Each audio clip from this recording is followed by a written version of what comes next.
All right, everybody, welcome in season 2, episode 22 of the Swishlist Podcast. Before we get into it, please, if you're listening right now, give us a follow, subscribe, YouTube. Right here, we want to hear your takes and what you want us to talk about on these episodes. Now, Roman, let's dive right into it.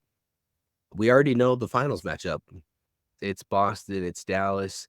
I have been very vocal throughout the playoffs, and I think it's only right that I give you the floor and let you say whatever it is you want to say, whatever you feel like you need to say, whatever I need to hear. It's only right that you get to say it. Moses ran into the best backcourt probably ever assembled, and he was very confident in saying that his team was going to the finals. He said that from the beginning, and it led him to the Western Conference Finals. But now his team is down 3-0 to the Mavericks. This is the basketball gods telling Moses that he got a little bit too confident in his team. Yeah. And Cat really sold it for him. Cat really sold it for him tonight. Cat was one of the worst performances I've ever seen. He might have had double-digit points, but it felt like anytime he had the ball, it was hurting his team. They're down 3-0. It's the same thing for the East. We have our finals matchup. We have it. Yeah, at this point, anybody that's listened to this podcast for an extended period of time, they know two things. I love the Minnesota Timberwolves, and I hate Luka Doncic. And so to lose to Luka is just, anybody that just loves to see me lose is screaming sweet justice right now, because that's what it is if you do not like to hear my takes. It's tough because I think that there was an opportunity for us to really dominate this matchup, and the Timberwolves at times just play dumb basketball. I don't know why Cat shot that three late in the game to tie it. If you're that bad all game, you should never shoot that shot. And it goes back to something that I said in the Dallas series when Dallas had us down 3-2. I said it feels like Minnesota is missing an offensive guard. We just need one more offensive player. That's a major hole when Nickeil Alexander-Walker is the only guard that's coming off the bench when you're tightening the rotation, and he's just not able to get his own shot. You have to rely on Kyle Anderson to get his own shot. Like, that's it. Really, we get exposed against a team like Dallas, and we run bad offense. We run really bad offense. We don't look like a team that should be here. And, you know, at times you have these types of teams that make it to conference finals. I'm thinking of an Atlanta Hawks team has made it to a conference finals in a similar fashion. A lot of these guys, they need this type of learning experience. We're going to talk a lot about the games in particular, both conferences, but the series is over. This is not a team capable of coming back from down 3-0. Our best bet is that we can extend the series, put some more wear and tear on Luka and Kyrie's bodies going into the next one, because that's all we have. But if you're Minnesota and you're looking at what you're seeing on the floor, what's happening to you, what's happening to your team, the only logical decision that you can make is to trade Karl-Anthony Towns. You trade Karl-Anthony Towns, you start Naz Reid, and you try and get a higher quality offensive player, maybe somebody that can come off the bench, and a first-round pick. And to supplement the picks that we lost 4 first-round picks when we traded for Rudy Gobert. So you fill one of those first-round picks, and you try and get somebody that's not offensively challenged. Because Ant can't, you just, as soon as he gets past his guy, there's 3 people there. And we shot less than 33% from the 3-point line in this game. So why wouldn't you just continue to double, triple, quadruple team Anthony Edwards? No, you're not afraid of anybody else. Nobody else is a threat. And this is where it's bad coaching for me. PJ Washington. Roman, tell the people how tall PJ Washington is. 6'8", 6'9". Mm-hmm. How tall is Karl-Anthony Towns? 6'11", 7 foot. How about Naz Reid?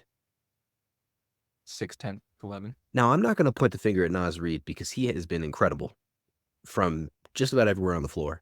But Karl-Anthony Towns, when you miss the first 2 threes, Get your butt on the freaking block. Post up, clear the floor, put Anthony Edwards on the backside corner so his guy can't go for the double. He can't go for the weak side double.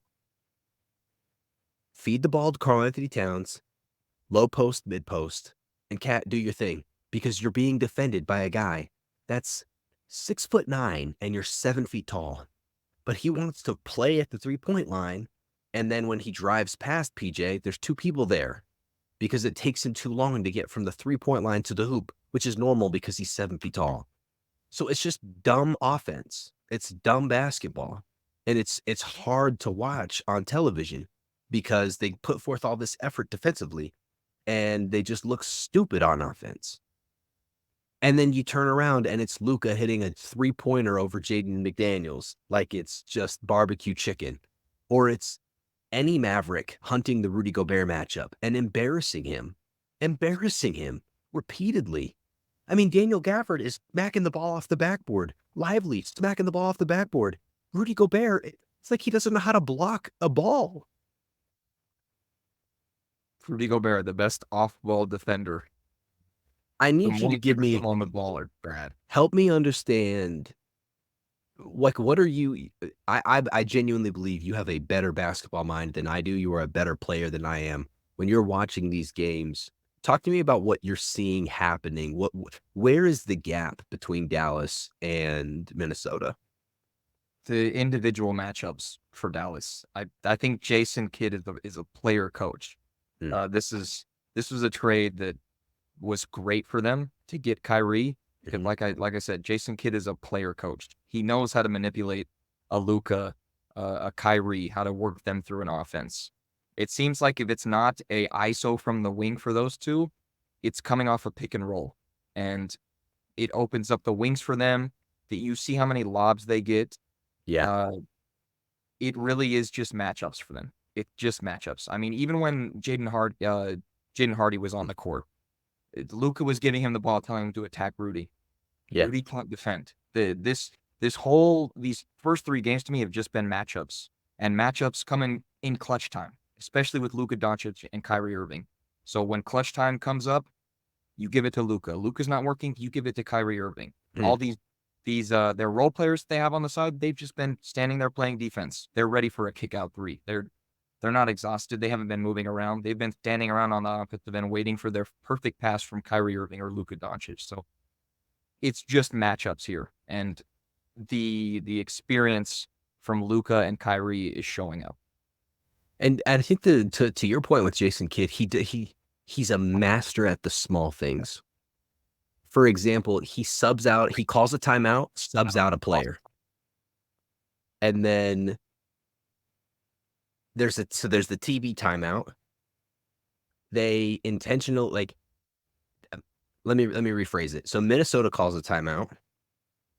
They play one possession, and then he calls a timeout, which means that even though one possession is passed, he subs his star back into the game. That star got to sit on the bench for 4 minutes. And so it's these small things where in the 24 seconds of gameplay, he gave his player 4 minutes of rest. And it's those small things that are why Luka and Kyrie can have such a high usage rate, because Jason Kidd is so much smarter and intentional about the way that he's subbing in and subbing out his players. Meanwhile, what we see tonight is Luka Doncic and Anthony Edwards are both on the bench, they're the best players for their respective teams. And normally you're matching your best players. They're playing about the same times. Luka comes in, Ant's still on the bench. Dallas goes on a 5-0 run.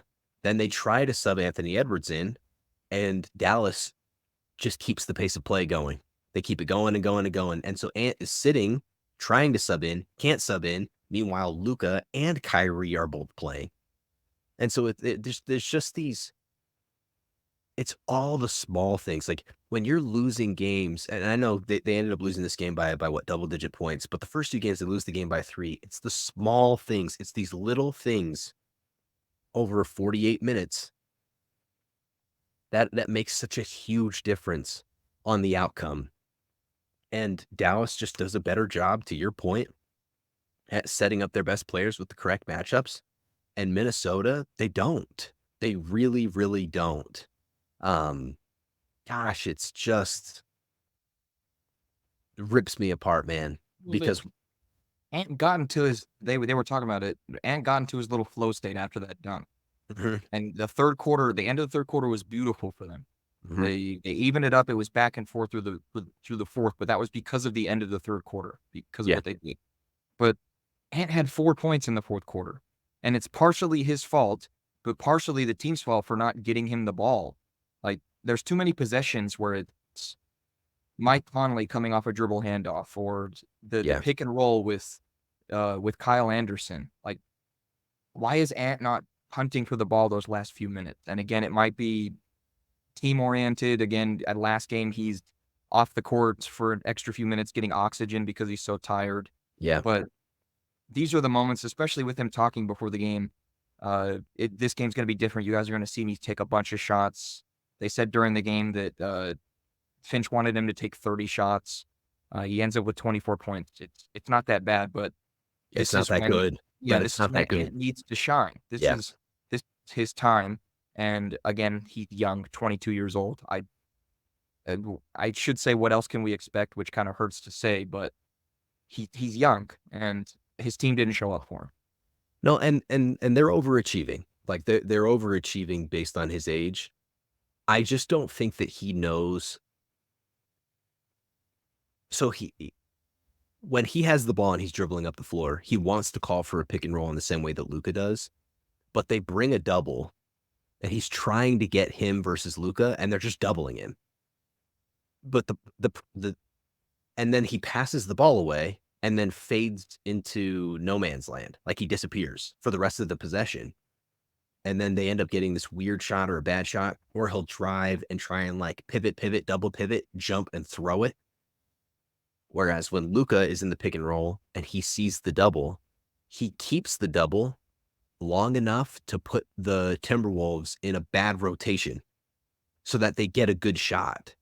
Where Luka can beat the double where they can still get a good look. It doesn't mean it's going to go in, but they can still get a good look. Alternatively, when Ant sees the double, he passes it so quickly, Dallas is still able to rotate. They're still in their defensive rotation.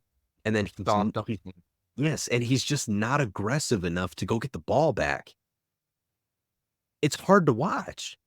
Those are the perfect times to go back and get the ball. As soon as they're off the double team, go back and get it. But I mean, exactly what you're talking about just sounds like experience, being a superstar. Yeah. And yes, Ant has been the best guy on his team, but we haven't seen double teams like we've seen on him because he hasn't been in the playoffs. And now he's in the playoffs and he's getting those double teams, which give him a few years and he will navigate it beautifully. But it showed up. The experience showed up tonight. He's just not at that level right now. So Roman, if you are, and man, hopefully Lively is okay. They're calling it a neck strain.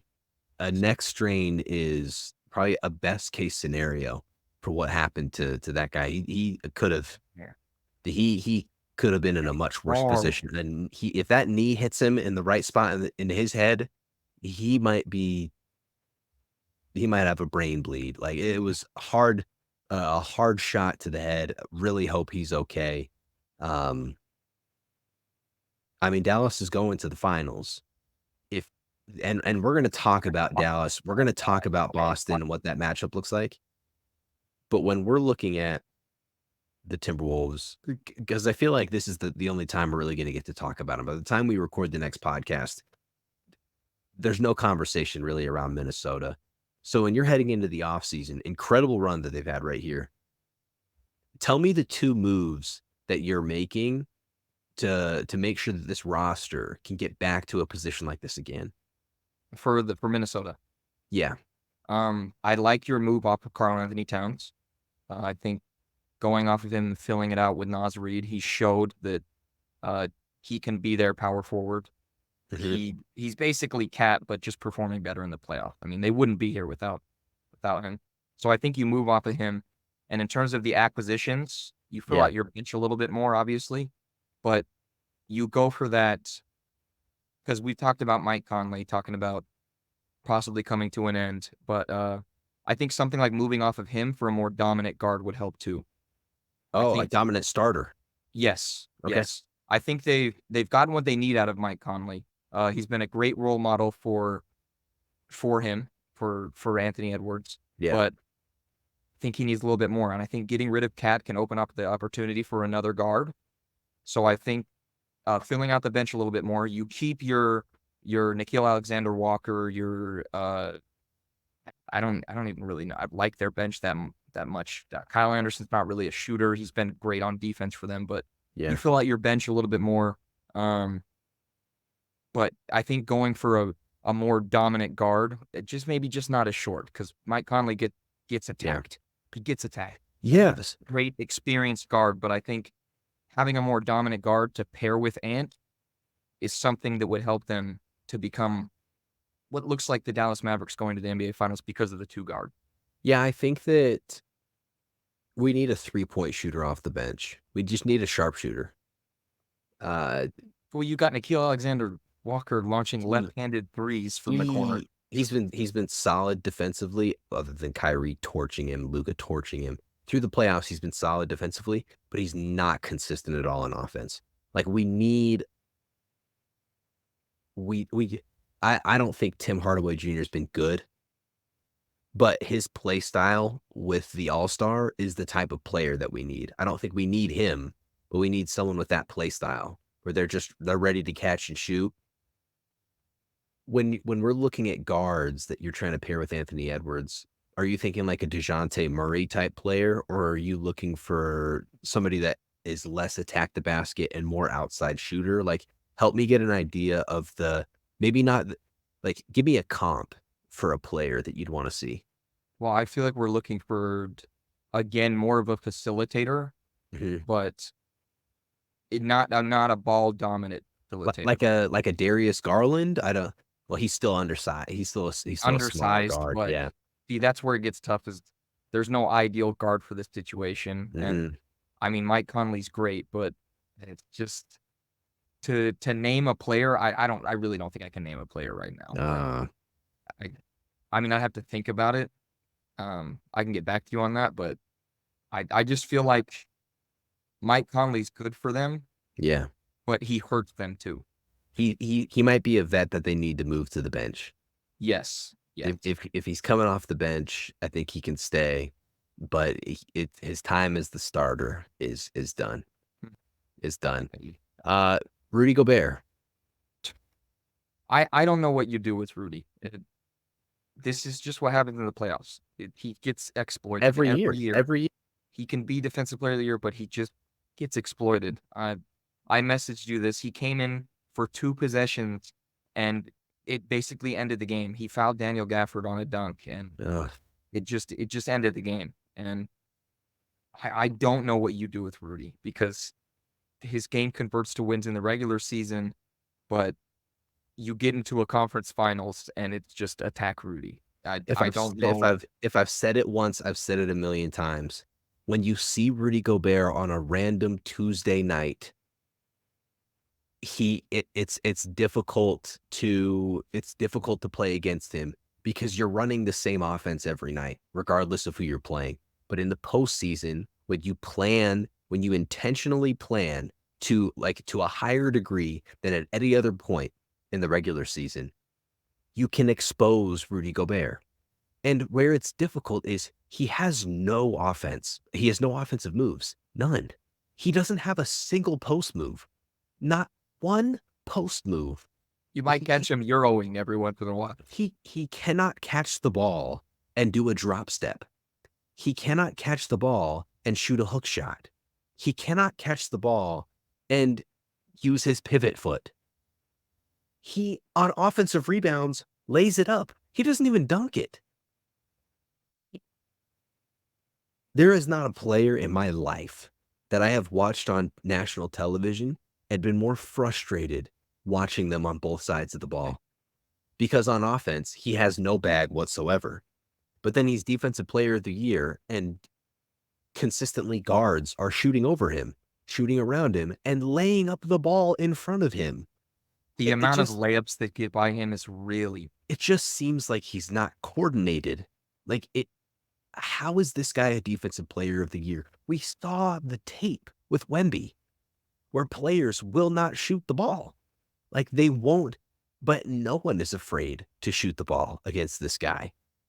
It's embarrassing. It's almost like the defensive player of the year has become an indictment on him. I wish I could remember his name. He's an announcer for the New Orleans Pelicans. He played on one of those championship teams in the 90s for the Spurs. And he was saying that the defensive player of the year overvalues rim protection and undervalues perimeter defense. Like being able to guard 1 through 5. The defensive player of the year needs to be somebody that can guard 1 through 5. You're not the defensive player of the year if you get exposed the way that Rudy Gobert does. Period. The defensive player of the year it's not who's the best interior defender. No, or the best rim protector. Who's the best help side defender. It used to be. Dwight Howard, what he was doing was different than this. Now you could put Dwight Howard in a pick and roll and he would have a difficult time, but he was right there at the hoop as soon as you would try and shoot it. He was smacking the ball off the backboard. Rudy Gobert can't do that. He's not coordinated enough. He's not quick enough to do that. And granted, the NBA has shifted since Dwight played, but at the time, that style of player, it made sense to give him that award. Today, it doesn't. Definitely not.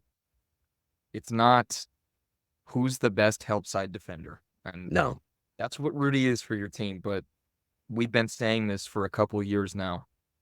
You get him in a playoff series and he gets exposed. It's how long can you last that exposure? And it's starting to show up with some game winners.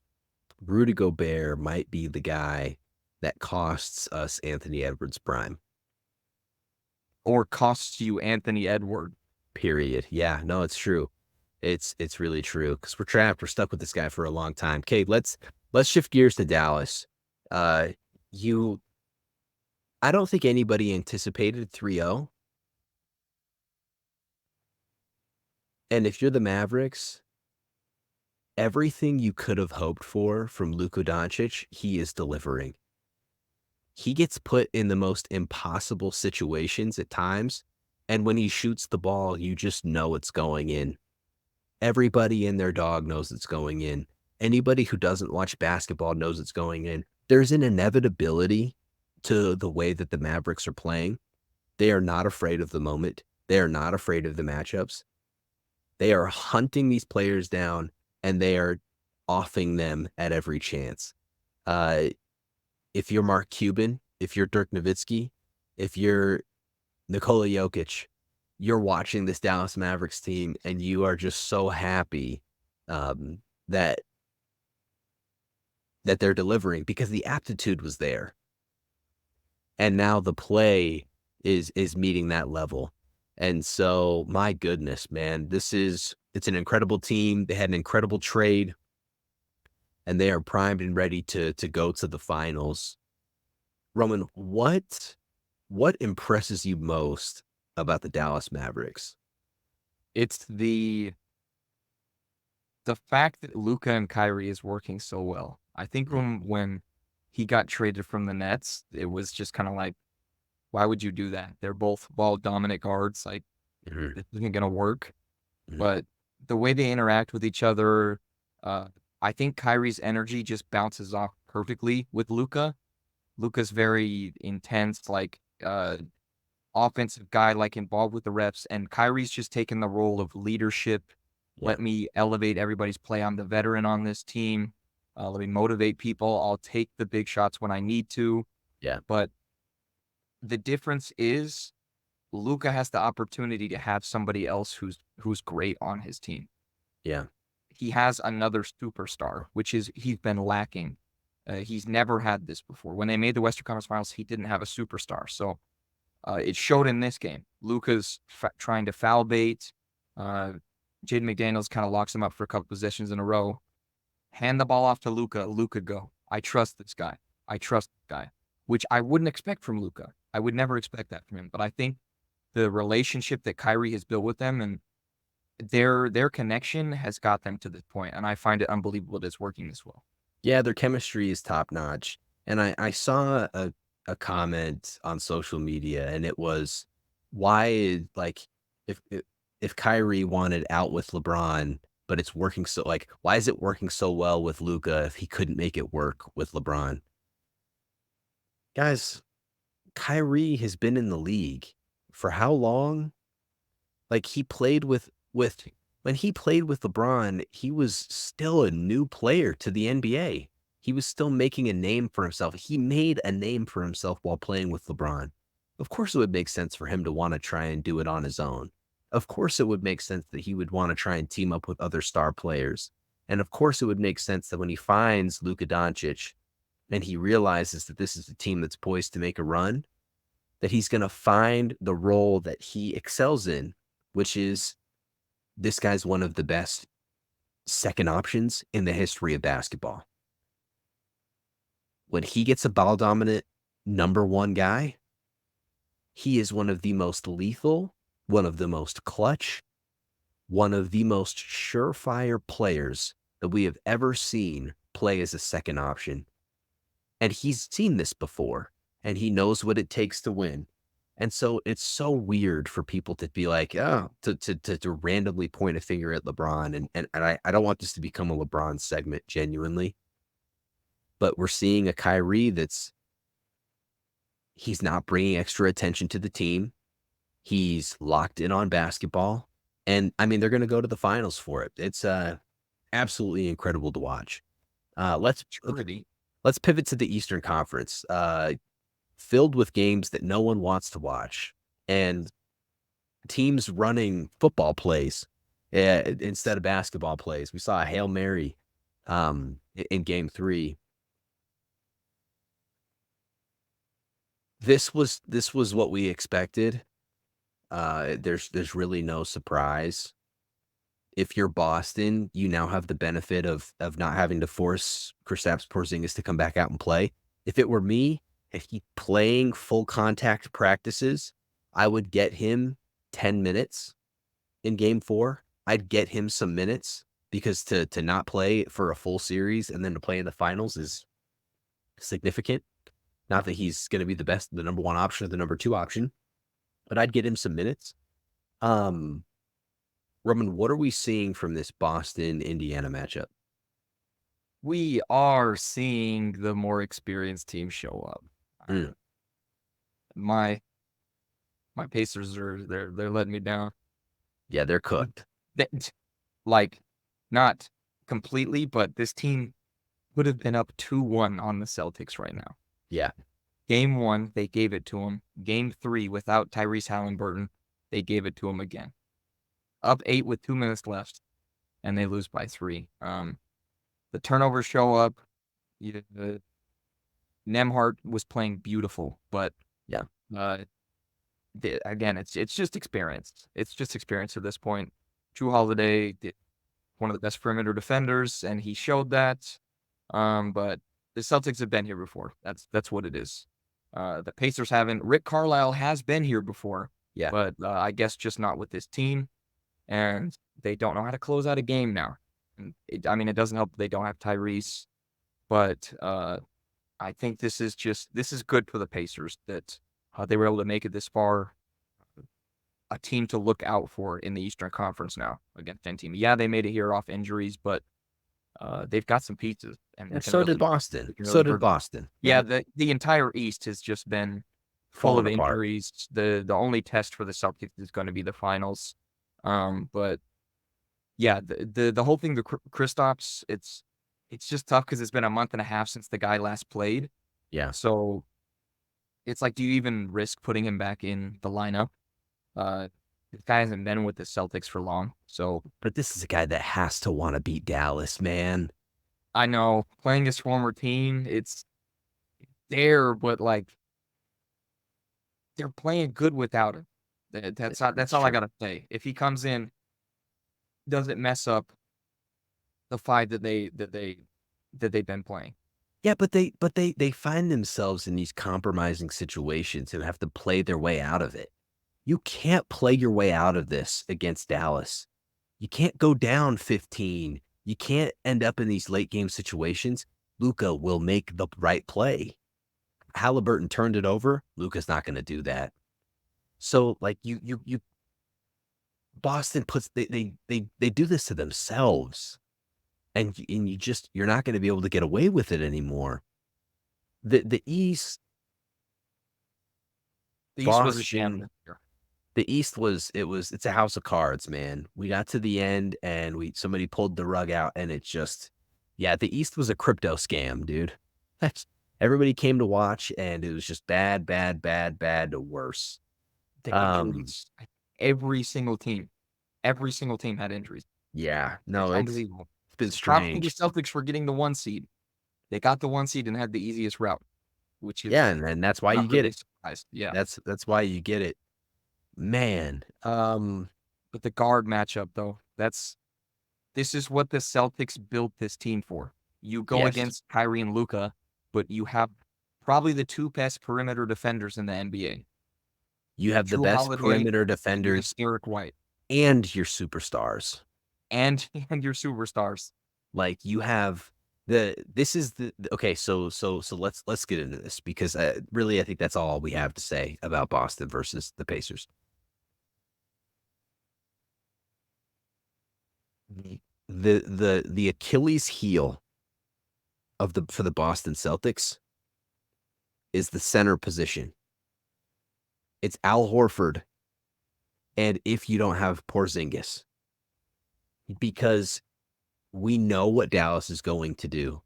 They're going to run pick and roll. They're going to have Gafford and Lively. If you put them in a drop coverage, they're going for lobs, or it's going to be Luka and Kyrie shooting contested 2s, 3s, and kick out 3s.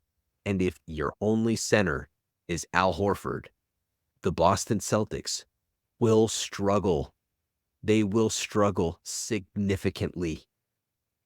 It doesn't matter if you have solid perimeter defense, because Jaden McDaniels is a solid perimeter defender. And when he gets put in prison, when he's behind Luka, there's nothing he can do.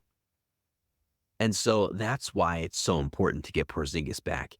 Even if he's not a great offensive player, you need bodies that you can put in that matchup. You have to have people you can play there, because when Al Horford is your only option, you can get by against Indiana, but Miles Turner's been feasting. You're not like that is it, you can't go into the finals and not Unless have Al Horford's Porzingis. hitting 7 threes a game.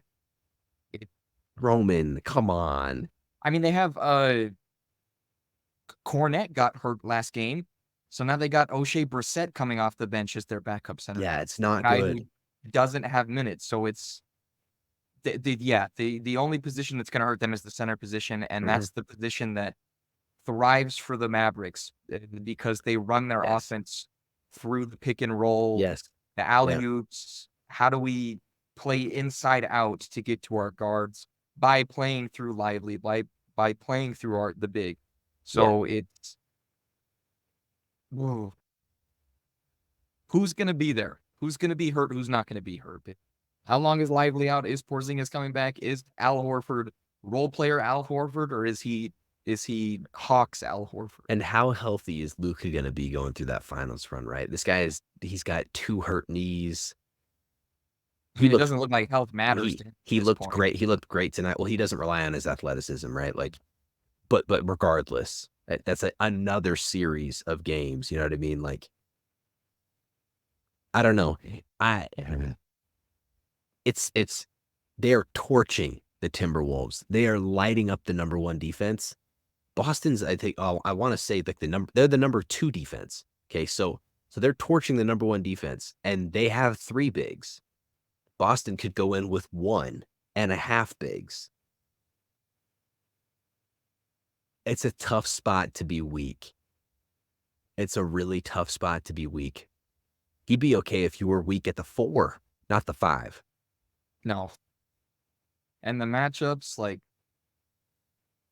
Jaylen Brown and Jayson Tatum are going to get switched a lot. They're going to have to play defense probably. Oh, they for sure are going to have to play take away from their offense. It's not going to be an easy series. No. It's not. And There's a reason both these teams are in the 5. And the Mavericks have played a young OKC team with the number 1 seed. Minnesota, a team that maybe shouldn't have been there, but they're aggressive. They still had to shut them down. And the Clippers, who had solid, they had legitimate teams that they had to go through to get there, where Boston has had an easy path, a cupcake path to the finals. Like, you got to be careful in these types of situations. In the same way that Boston kind of ran into a buzzsaw with Indiana, and Indiana, they choked. But you could come into game 1 and get hit with a buzzsaw pretty quickly. Well, and that's the thing too, is it's not just which team looks better on paper.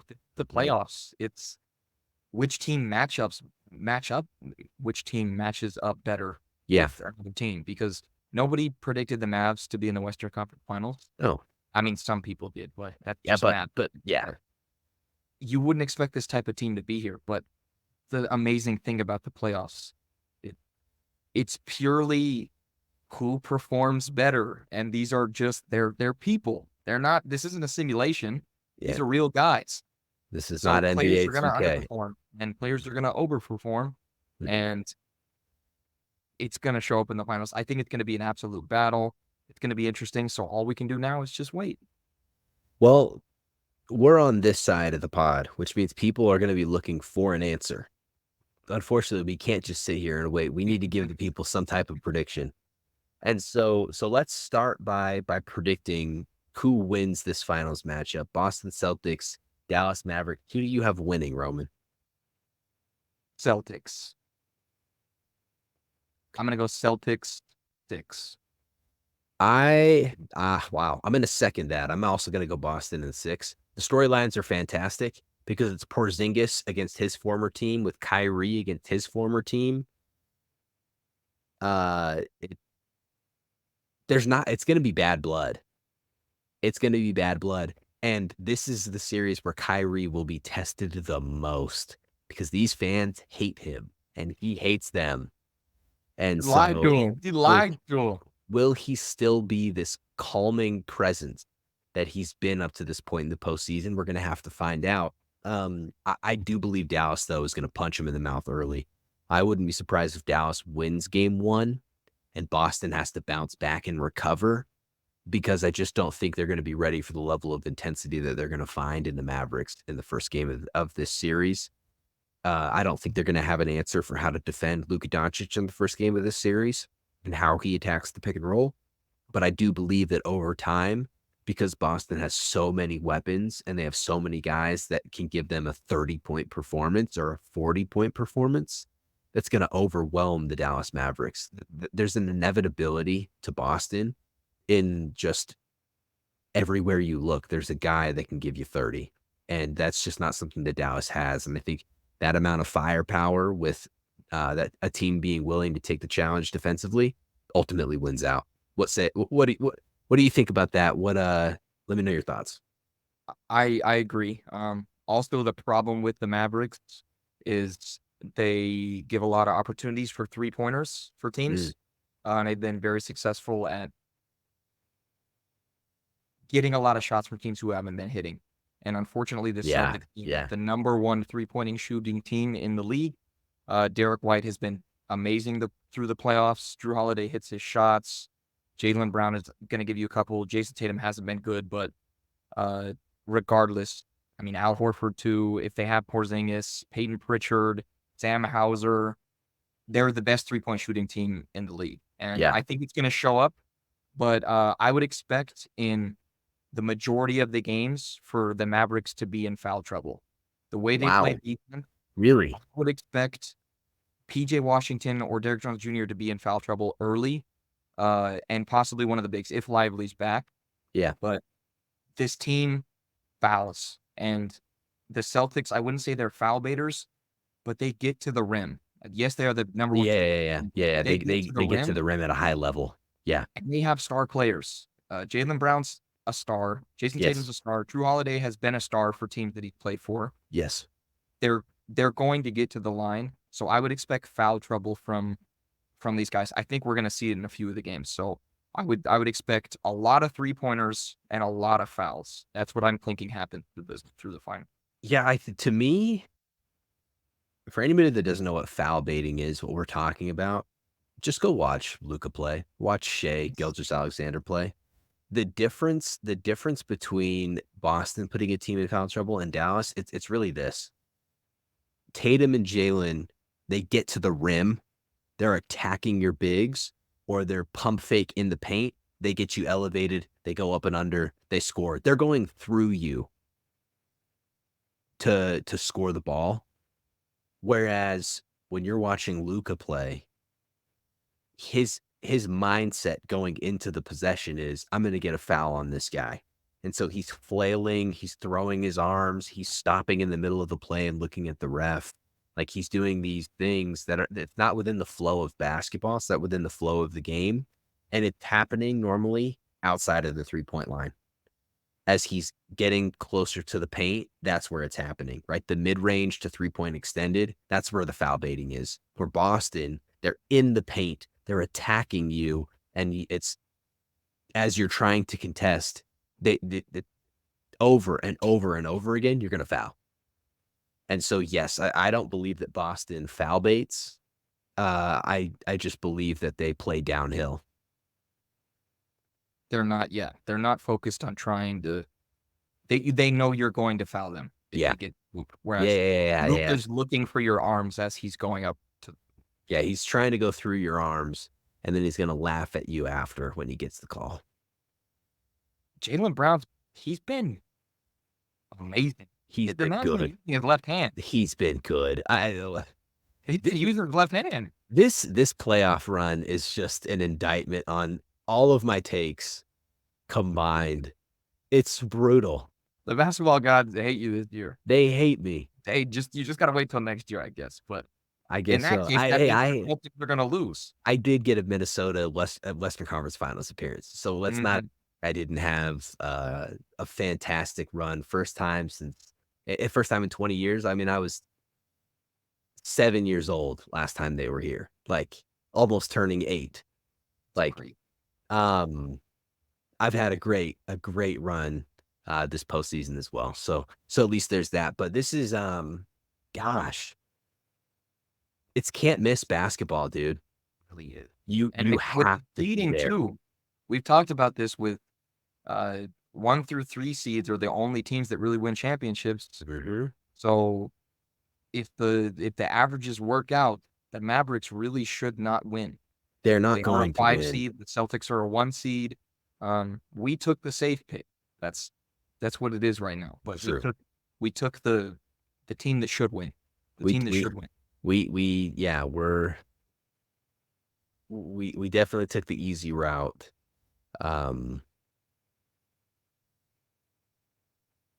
Luka has the potential to be an all-time great. He's at that level. And oftentimes players at that level, they run into these situations and they're maybe a year early, or maybe they're not ready for the moment. It's happened many times to a lot of great players that the first finals appearance doesn't go well. It happened to Shaquille O'Neal, who's an all-time great, but he ran into Hakeem Olajuwon that was just they had a better team. And it was just him and Penny. LeBron James, when he ran into Tim Duncan and the Spurs, and Tim said, we guard LeBron with 5 guys. Like, this is not uncommon for a generational player to be put in a situation like this, and for it for them to play against an all-time team. Tatum's been here before. He's had the moment that Luka Doncic is going to have. I just believe that they're ready for it. Like, the core, all of those guys have been here. All of them. Drew's won it. Jaylen, Horford, Jayson, they've all been there. The coaching staff's all been there. Like, everybody's been there. And the stars really have aligned for the Boston Celtics to win it all. And here we are, two brothers, the Swishlist Podcast, telling you right now, you listening, the Boston Celtics, they're going to win it all. If the averages are right, there's no reason this team should lose. If history repeats itself, like you're saying, which we've seen quite a bit. The numbers are overwhelmingly in our favor. Should win. The Celtics will win. The Celtics will win. The Celtics are going to win the finals. Okay? I remember this same guy saying that another team was going to win the finals. So. Listen, man, here's the reality. I do believe that the majority of the time we come into this podcast and we're very level-headed about what we're seeing. Like we pull the emotions out of it and we are very objective about what we're seeing on television. Unbiased, if you will. I started the postseason that way. And after I saw what we did to the Phoenix Suns, very quickly swung the complete opposite. And I operated out of fandom, which is a fallacy. And it's something that we should do on this podcast. And so, America, I let you down. I did. Going up to all on the former champions kind of gives you an excuse. Yeah. I mean, when we I wanted to be like, hey, Moses, chill, but I couldn't do it. We won 6 straight postseason games. 6 straight games in the postseason. I mean, we were on top of the world. But the finals, we don't give the championship trophy to the team that wins in April. We give the championship trophy to the team that wins in June. And this year, it's just not our year to do that. It's not the Timberwolves' year to do that. And I was emotional. I was very emotional. And that's why I was wrong. But I'm looking at June, and it's green. Very green. Boston Celtic green. Does Jayson Tatum or Jaylen Brown get that MVP, though? Yeah, it's going to be Jayson Tatum. Jaylen Brown's been hooping, though. It doesn't even matter, dude. I think that Adam Silver is not going to let Tatum not get the award. If you give it to Jaylen Brown, it's a disaster for the NBA. Like they're not gonna let that happen. Steph Curry, like. Yes. Yeah, it has to go. It has to go to Tatum. It has to go to Tatum. Players are going to get paid here in the next few years. Oh, yeah. You saw that? Listen, man, in a couple of years, players are going to be making $90 million. In a couple of years, players are going to be making $100 million. The only employees that have benefited from inflation are professional athletes. If I've said it once, I've said it a million times. I'm telling you, the only employees that benefit from inflation are athletes, because the contracts just keep going up, man. They keep going up. Okay, here's this. LeBron, free agent. Is he signing with the Lakers? Yes or no? Yeah, I think that's more just media bait. He's a Laker. I think this is what LeBron does, and I think this is also one of the reasons why people don't like LeBron, is because he doesn't actually commit to a fan base. He doesn't commit to a team. He opts out. He waits. He watches. I'm not gonna tell you who I want to be the head coach, because I don't want to be wrong.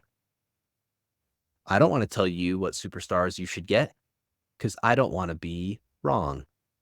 I want to force you to make decisions that will make me come back. LeBron's really toxic. Like that is so toxic. If you are dating someone like this, break up with them immediately. It's like one of those that it's like a relationship that you talk about after the fact. Like, why did I do that? Like, why did I put myself in that situation? When LeBron retires, there's going to be so many podcasts and things like, I hated playing with LeBron.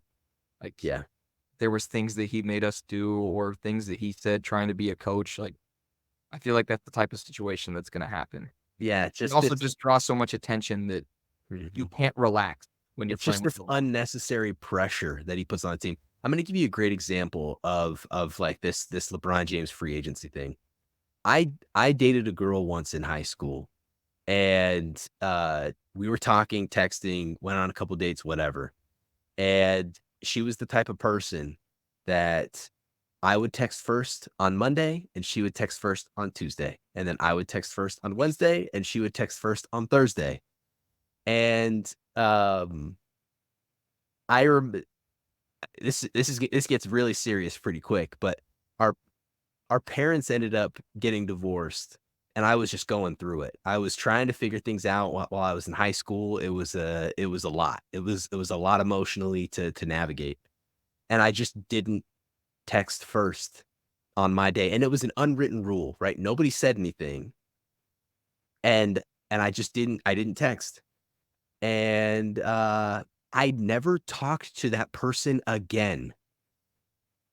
As soon as I realized what had happened, I just waited. I was like, "Well, I just wanna see, like, are they ever gonna text me ever?"